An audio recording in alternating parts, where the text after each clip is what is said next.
har bir sohaga alohida e'tibor berib, yangi O'zbekistonimizda qilgan hamma harakatlarimiz o'zini natijasini beryapti.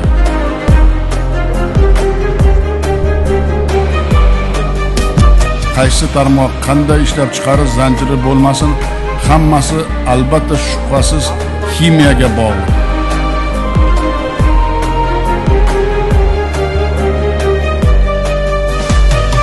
O'tgan davrda sohaga 8 milliard 300 million dollarlik investitsiyalar kirib keldi.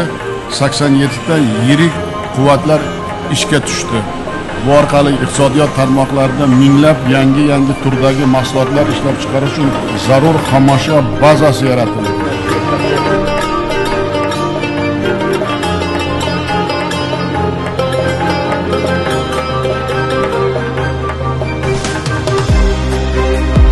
Agar tadbirkorlarga sharoit yaratib berib, ipoteka sanoatini rivojlantirib, infrastrukturani qilib bersak, ular yangi texnologiyalar bilan, ilm vakillari bilan ishlab, juda katta loyihalar qilsa bo'ladi.